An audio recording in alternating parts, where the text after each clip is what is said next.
So I just read The Last House on Needless Street by Catriona Ward. I know there's a lot of people who love this book. I like it. My whole policy is that I only am reviewing books that I do like because as an author, I think it's going to be unprofessional of me to come in here and say bad things about other books, and stuff like that. So I do like this book. I want to get that out of the way. But I didn't love it, and I had a lot of criticisms and a lot of hang-ups about it. But overall, it was unique, and if all the hype behind it does have your interests, and you like dual POVs, actually, there's like four POVs in this book, and you also really like uh, unreliable narrators, then this might be for you. But and all that stuff didn't quite work for me. Anyways, this book follows multiple people. Follows Ted, who lives with his cat, his daughter, and then you also get the POV of the new neighbor, who kind of disrupts things in their lives a little bit. That's all I can really feel like I can really say. It's just like there's just a lot to this book. It's not super long, but there's a lot that happens. There's a lot of twists and reveals, and like we're going in this direction. Nope, we're going in this direction, and things like that. And each character kind of has like their own kind of story, but also it all ties and threads together. And it's also just some of the storylines are a little bit slower than others, so it takes you a little while to get everything tying together and whatnot. And then things really tie together in the final act and whatnot. Uh, I think I completely get what this book is going for, and I really admire it. I think this is going to be a book that I'm going to look back on fondly in a way that I really respect, but not necessarily that I enjoyed every single page of. Uh, there's a lot of reveals in a way that the book I'm like really engaged with regarding some of the storylines or overall direction, and then it takes a turn. And then some of those reveals and twists I did not love.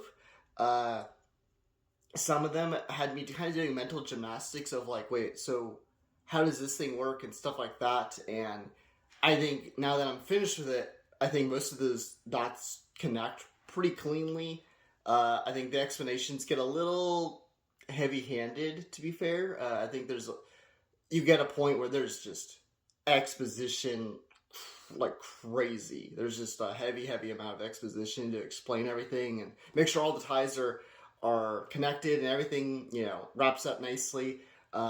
So it's not messy by any means, but it does feel a little like just too heavy-handed. I feel like just like we're just gonna dump everything right here just so we can make everything make sense and wrap character arcs and storylines and all this stuff. And I really like the concept and everything, but there's storylines in here that I would have been interested in much more if they just stayed on the path that they were on.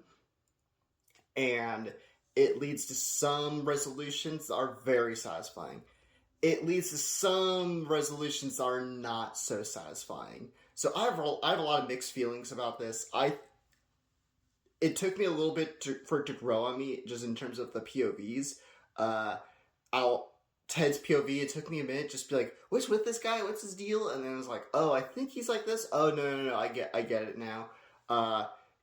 And then getting the daughter's perspective, which I really liked, and then getting the cat's perspective, which I mostly did not like. I mostly thought it did not work up until a point later in the book when it all like makes sense.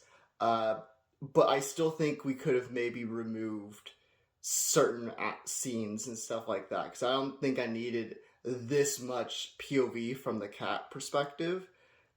I get it, and it makes sense in later on in the book, but I still think I could have done without that, because I was wanting more from other characters and perspectives. Like the neighbor, we get a little bit of here and there, but I really wanted more of that storyline.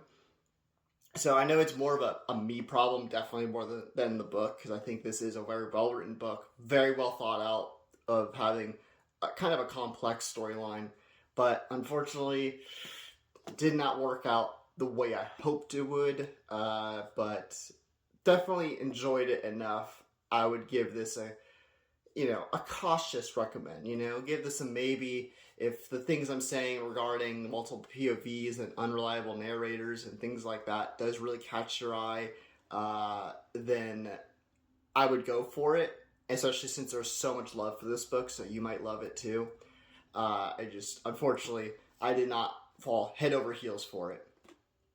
But anyways, like, follow, comment, all that stuff. Engagement is how you help people like me. I post on YouTube, Instagram, and TikTok, so you can watch it wherever you prefer and follow wherever you prefer. And then also you can check out my book, The Huntress and the Trickster, a brutal urban fantasy novel that is available now.